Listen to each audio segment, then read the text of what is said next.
திருவண்ணாமலையில் உள்ள இந்த பிரமாண்டமான கோயில் அண்ணாமலையார் கோயிலிலிருந்து சுமார் 5 கிலோமீட்டர் தொலைவில் கிரிவலப்பாதையில் அமைதியாக அமைந்திருக்கும் திருநீர் அண்ணாமலை கோயில் அமைதியானது மற்றும் ஆன்மீக முக்கியத்துவம் வாய்ந்தது. இப்பகுதியில் உள்ள பெரிய கோயில்களுடன் ஒப்பிடும்போது குறைவாக அறியப்பட்டிருந்தாலும் புனித அருணாச்சல மலையைச் சுற்றி கிரிவலப்பாதையில் பயணிக்கும் பக்தர்கள் மற்றும் யாத்ரீகர்களின் இதயங்களில் திருநீர் அண்ணாமலை ஒரு சிறப்பு இடத்தை பிடித்துள்ளது. புராணக் கதைகளால் சூழப்பட்ட ஒரு கோயில். திருநீர் அண்ணாமலையைச் சுற்றியுள்ள புராணக் கதை ஆன்மீக ரீதியாகவும் கவர்ச்சிகரமானதாகவும் உள்ளது. புராணத்தின்படி பார்வதியின் அவதாரமான உண்ணாமலை அம்மன் சிவபெருமானின் தெய்வீக தரிசனத்தை காட்சி தேடி திருவண்ணாமலையில் தீவிர தவம் செய்தார். இருப்பினும் அவரது தீவிர பக்தி இருந்தபோதிலும் சிவபெருமான் ஆரம்பத்தில் அவர் முன் தோன்றவில்லை.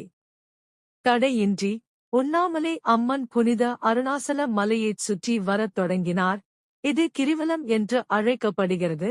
இது ஆசீர்வாதங்களையும் ஆன்மீக நிறைவையும் தருவதாக நம்பப்படுகிறது. திருநீர் அண்ணாமலை கோயில் பிரமிடு வடிவிலான அதன் மண்டபம் கட்டிடக்கலை ரீதியாக தனித்து நிற்கிறது. இது பாரம்பரிய தென்னிந்திய கோயில்களில் அசாதாரணமான அமைப்பாகும். இந்த தனித்துவமான வடிவமைப்பு ஒரு காட்சி அற்புதம் மட்டுமல்ல, ஆன்மீக முக்கியத்துவத்தையும் கொண்டுள்ளது. பிரமிடு வடிவம் கோயிலுக்குள் ஆன்மீக சக்தியை பெருக்குவதாக நம்பப்படுகிறது. இது தியானம் மற்றும் உள் பிரதிபலிப்புக்கு ஏற்ற இடமாக அமைகிறது.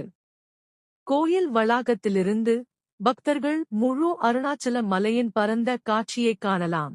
அமைதியான சூழலும் புனித மலையும் சேர்ந்து ஆழ்ந்த அமைதி மற்றும் ஆன்மீக விழிப்புணர்வை ஏற்படுத்தும் சூழ்நிலையை உருவாக்குவதால் இந்த சாதகமான இடம் தியான பயிற்சிகளுக்கு சிறந்த ஒன்றாக கருதப்படுகிறது. திருநீர் அண்ணாமலையில் உள்ள மூலவர் பிரதான தெய்வம் மலை உச்சியை நோக்கியிருக்கிறார். இது கார்த்திகை தீபத் திருவிழாவின் போது முக்கிய பங்கு வகிக்கிறது.